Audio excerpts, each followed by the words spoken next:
Selain ingin mengenal budaya asli Baduy, pelancong juga dilatih untuk menjadi pribadi yang tegar, sabar dan bijaksana, menghargai alam dan bersyukur dengan apa yang dimiliki. Namun, tahukah kamu sejarah dan asal-usul suku Baduy, atau disebut juga dengan orang Kanekes? Perkampungan suku Baduy menjadi salah satu tujuan wisata bagi para pelancong. Tujuan mereka datang ke sana tak lain adalah ingin mengetahui kehidupan suku Baduy, ingin belajar lebih dalam tentang budaya masyarakat setempat.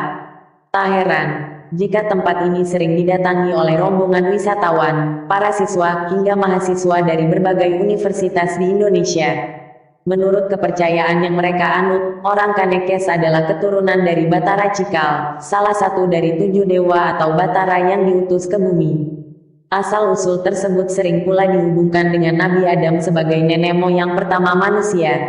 Adam dan keturunannya, termasuk warga Kanekes, mempunyai tugas bertapa atau asketik mandita, untuk menjaga harmoni dunia.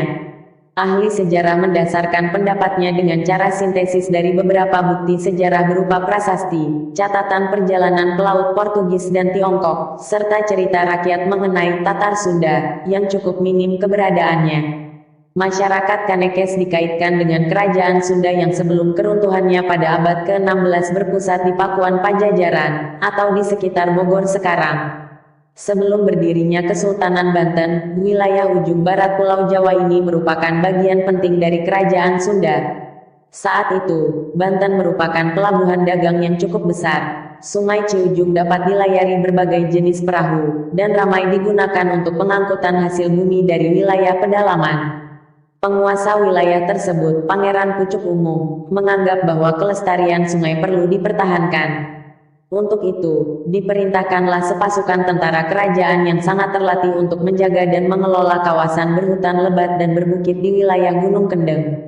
Keberadaan pasukan itulah yang tampaknya menjadi cikal bakal masyarakat Baduy. Masyarakat Baduy sampai sekarang masih mendiami wilayah hulu Sungai Ciujung di Gunung Kendeng. Perbedaan pendapat tersebut membawa kepada dugaan bahwa pada masa yang lalu, identitas dan kesejarahan mereka sengaja ditutup. Tujuannya adalah untuk melindungi komunitas Baduy sendiri dari serangan musuh-musuh Pajajaran. Versi lain dari sejarah suku Baduy. Teori lain mengatakan, sejarah Baduy dimulai ketika Kian Santang putra Prabu Siliwangi pulang dari Saudi Arabia, setelah memeluk Islam di tangan Sayyidina Ali. Sang putra ingin mengislamkan sang Prabu beserta para pengikutnya. Pada akhir cerita, dengan Wangsit Siliwangi yang diterima sang Prabu, mereka keberatan masuk Islam, dan menyebar ke penjuru Sunda untuk tetap memegang teguh keyakinannya. Prabu Siliwangi dikejar hingga daerah Lebak, yang sekarang menjadi tempat bermukim suku Baduy. Sang Prabu bersembunyi hingga ditinggalkan oleh pengikutnya. Lalu, Sang Prabu di daerah Baduy tersebut berganti nama dengan gelar baru Prabu Kencana Wungu, yang mungkin gelar tersebut sudah berganti lagi. Di Baduy dalamlah Prabu Siliwangi bertahta dengan 40 pengikut setianya, hingga mangkat di Cikeusik, Baduy dalam, Desa Kanekes.